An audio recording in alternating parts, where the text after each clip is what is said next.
बिस्मिल्लाहिर्रहमानिर्रहीम। व्यूअर्स, मेरा नाम है doctor Mohammad Sarfaraz, certified trainer, corporate consultant, HR practitioner and coach. Viewers, क्या आपको पता है कैरियर क्या है? और आपको सेकेंडली क्या इस चीज़ का पता है कि कैरियर ब्लॉकर्स क्या होते हैं? मैं आज की इस वीडियो में आप हमारे वो स्टूडेंट्स जिन्होंने अगले 2-3 साल के बाद अपना कैरियर प्लान करना है, हमारे वो प्रोफेशनल जो कि इस टाइम पाकिस्तान की डिफरेंट कंपनीज में डिफरेंट डेजिग्नेशन पे जॉब कर रहे हैं, उनके लिए ये पर्टिकुलरली बनाई है। इस वीडियो को सुनने के बाद इंशाल्लाह आई डू होपफुल कि आपके माइंड में जो क्वेश्चंस हैं रिगार्डिंग कैरियर और कैरियर ब्लॉकर्स के बारे में आपको काफ़ी हद तक उनके आंसर मिलेंगे। व्यूअर्स, अब कैरियर होता क्या है? अब कैरियर का माना ड्रीम्स हैं, कैरियर का माना डेस्टिनेशंस हैं, कैरियर का माना आपके प्लान्स हैं, कैरियर का माना आपका फ्यूचर है। इसकी एग्जांपल मैं आपसे देता हूँ कि आपने एमबीए किया, आपने बीबीए किया, आपने कंप्यूटर साइंस में मास्टर किया, आपने चार्टर्ड अकाउंटेंट किया, आप ब्यूरोक्रेसी में आ गए, आप किसी भी फील्ड में आ गए। आप कैरियर का जब मैंने कहा कि ड्रीम्स हैं, अब क्या है? आप आफ्टर 15 ईयर्स के बाद, आफ्टर 20 ईयर्स के बाद आप अपने आप को एज ए CEO देख रहे हैं, आप अपने आप को एज ए जनरल मैनेजर देख रहे हैं, आप अपने आप को एज ए डायरेक्टर मार्केटिंग देख रहे हैं। आप डिफरेंट किस्म के ड्रीम्स हैं आपके माइंड में जिनको आप परस्यू करना चाह रहे हैं। लेकिन अब होता क्या है? अब होता यहाँ पे बड़ी टेक्निकल चीज़ मूव होती है। अब होता ये है कि आपके जो ड्रीम्स आपने प्लान किए थे आप उसको अचीव नहीं कर पाते, क्योंकि डेली बेस पे, वीकली बेसिस पे, फ्यू डेज बैक मुझे बहुत से प्रोफेशनल के साथ इंटरेक्शन करने का मौका मिला जो कि पिछले 15 ईयर से 20 ईयर से एक ऑर्गेनाइजेशन में एडमिनिस्ट्रेशन की जॉब कर रहे हैं। वो कहते हैं कि हम आगे ग्रो नहीं कर पा रहे। वो कहते हैं कि जब हम इस ऑर्गेनाइजेशन में आए थे, हमारे ड्रीम थे कि हम इस ऑर्गेनाइजेशन में आफ्टर 15 ईयर्स के बाद एक टॉप लेवल पे बैठे होंगे, टॉप लेवल की पोजीशन को एंजॉय कर रहे होंगे, लेकिन आज हम उसी डेजिग्नेशन पे हैं जिस डेजिग्नेशन पे हमने इस कंपनी को ज्वाइन किया था। तो कौन से ऐसे ब्लॉकर्स हैं, कौन से ऐसे फैक्टर्स हैं जिनकी वजह से वो हमारे प्रोफेशनल या वो हमारे स्टूडेंट्स जिनको वो चैलेंजेस आएंगे या हमारे वो प्रोफेशनल जो कि इस टाइम चैलेंजेस फेस कर पा रहे हैं? वीज उसमें पहले नंबर पे हमारा कैरियर ब्लॉकर है, दैट इज कॉल्ड आपकी करंट ऑर्गेनाइजेशंस। आप करंट ऑर्गेनाइजेशन का माना क्या है कि आप जिस कंपनी में जॉब कर रहे हैं, आप अपने आप से पूछें, अपने ऑर्गेनाइजेशन के बारे में पूछें, अपने आप से क्वेश्चन पूछें कि जिस कंपनी में मैं जॉब कर रहा हूँ पिछले 5 ईयर से 10 ईयर से, क्या उस कंपनी ने पिछले 10 ईयर से कोई नई फैक्ट्री लगाई है? क्या उसने नई मशीनरी इंजेक्ट की है? क्या उसने नए सिस्टम इंट्रोड्यूस किए हैं? क्या उसने अपने कल्चर के ऊपर काम किया है? क्या उसने कंपनी के अंदर नए नए प्रैक्टिसेस इंट्रोड्यूस की हैं? अगर ऐसा नहीं है तो उसका रिजल्ट क्या निकलेगा? क्योंकि वो ऑर्गेनाइजेशन का कोई प्लान नहीं है फ्यूचर में ग्रो करने का। जब वो ऑर्गेनाइजेशन का कोई प्लान नहीं है ग्रो करने का, तो आप कैसे ग्रो कर पाएंगे? तो पहला आपका जो मोस्ट इंपॉर्टेंट ब्लॉकर व्यूअर्स जो है वो है आपकी करंट ऑर्गेनाइजेशन। अब सेकंड ब्लॉकर्स हमारे पास क्या आता है? सेकंड ब्लॉकर्स हमारे पास आता है आपका करंट डिपार्टमेंट। अब हम पाकिस्तान में रहते हैं, पाकिस्तान जैसे कंट्रीज़ में हमारे पास मोस्टली जितनी भी हमारे पास ऑर्गेनाइजेशन हैं वो मैन्युफैक्चरिंग बेस्ड ऑर्गेनाइजेशन हैं, जहाँ सर्विसेज बेस्ड ऑर्गेनाइजेशन हैं। इन दोनों ऑर्गेनाइजेशन में हमारे पास दो लीडिंग डिपार्टमेंट हैं। एक का नाम मार्केटिंग है, सेल्स एंड मार्केटिंग, और सेकंड का नाम है प्रोटेक्शन। आप कोई भी हमारा सेठ है, कोई भी हमारा एम्प्लॉयड है, कोई भी हमारा ऑनर है, उसके माइंड में ये दो डिपार्टमेंट की बहुत इंपॉर्टेंस होती है। इन दो डिपार्टमेंट की बहुत ज़्यादा सिग्निफिकेंस होती है। वो इन दो डिपार्टमेंट को ज़्यादा पर्क्स देता है, ज़्यादा बेनिफिट देता है, ज़्यादा कंपनसेशन देता है। इनके जो एम्प्लॉइज़ होते हैं उनके कैरियर को अपलिफ्ट करने में ज़्यादा रोल प्ले करता है एज़ कम्पेयर टू बाकी डिपार्टमेंट्स।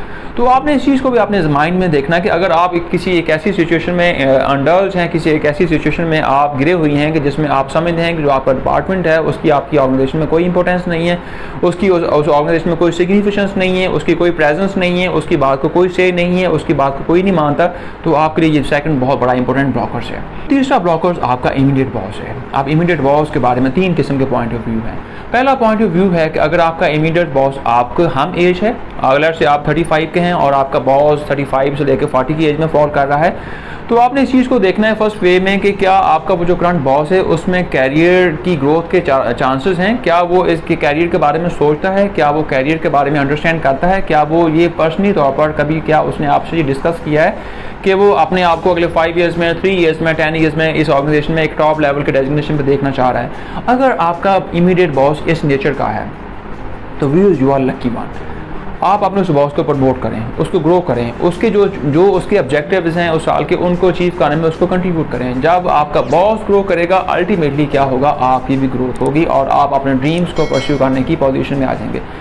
अब सेकंड सिचुएशन क्या आती है? अगर आपका बॉस आपका हमेश है या आपसे 10 ईयर्स बड़ा है, लेकिन उसमें ये जरासीम नहीं है ग्रोथ के। वो नहीं चाहता कि मैंने ग्रो करना है, वो ये नहीं चाहता कि मैंने अगली डेजिग्नेशन पे जाना है।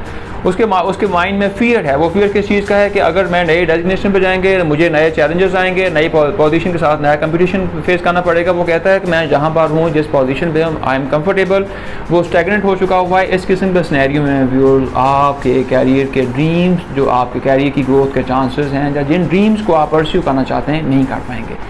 तीसरा सबसे फर्स्ट सिनेरियो आता है आपके इमीडिएट बॉस का। वो ये है कि अगर आपका बॉस, जैसे हमारे गवर्नमेंट डिपार्टमेंट्स हैं, वहाँ पर जब ब्यूरोक्रेसी में लगा लें, या हमारे डिफरेंट और पब्लिक सेक्टर के डिपार्टमेंट्स हैं, जहाँ पर बॉस आपका 54-55 ईयर्स की ब्रैकेट में जा पहुँचता है, उसके माइंड में क्या आता है? अपनी पेंशन आती है, अपनी ग्रेजुटी आती है, अपने पर्क्स और लॉन्ग टर्म जो रिटायरमेंट के बेनिफिट्स हैं उनके बारे में वो काम करना शुरू कर देता है। अगर आपका बॉस इस लेवल पे है कि जो आपसे इस एज में है और इस किस्म के इन्वायरमेंट में काम कर रहे हैं, तो ये आपके लिए वर्स्ट सिनेरियो है। वर्स्ट सिनेरियो किस किस्म का है कि आपकी ग्रोथ के चांस व्यूज नहीं है। तो इस किस्म की सिचुएशन में जितनी जल्दी आप उस किस्म की ऑर्गेनाइजेशन से और जो अपने डिपार्टमेंट से क्यूट कर सकते हैं करें। अगर नहीं करेंगे तो लॉन्ग टर्म क्या होगा, आप उस ऑर्गेनाइजेशन के अंदर आपके कैरियर, जो आपके ड्रीम्स, जो आपने प्लान्स किए थे, आप उसको परस्यू नहीं कर पाएंगे। व्यूज फोर्थ नंबर पर हमारा जो कैरियर ब्लॉकर्स है, दैट इज कॉल्ड आपकी कोलीग्स हैं। व्यू जैसे कि पाकिस्तान के अंदर जितनी भी हमारी ऑर्गेनाइजेशन हैं वो पीपल रिच हैं। पीपल रिच मीन वहाँ पर नंबर ऑफ एम्प्लॉयज़ बहुत ज़्यादा काम कर रहे हैं, लेबर इंटेंसिव सेक्टर्स है, तो वहाँ पर जो आपके कोलीग्स हैं वो भी आपके लिए ब्लॉकर्स पैदा कर देते हैं। अब वो कैसे ब्लॉकर्स करते हैं? अगर आप कंपिटेंट हैं, आप कुछ काम करना चाह रहे हैं, आप काम को शो ऑफ करना चाह रहे हैं, आपके पास कुछ एक्सपर्टीज़ हैं, लेकिन जो आपके बाकी दोस्त हैं, जो आपके बाकी कोलीग्स हैं, जो आपके बाकी फ्रेंड्स हैं, जो आपके डिपार्टमेंट में सेम डेजिग्नेशन पे काम कर रहे हैं, वो नहीं ऐसा चाहते। अब जब वो नहीं चाहते, वो चाहते हैं कि आप भी ऐसा ना करें। वो आपको मल्टीपल टाइम ये कहेंगे कि यार तुम माहौल ख़राब कर रहे हो, तुम एक्स्ट्रा काम क्यों कर रहे हो, तुम ज़्यादा काम क्यों कर रहे हो।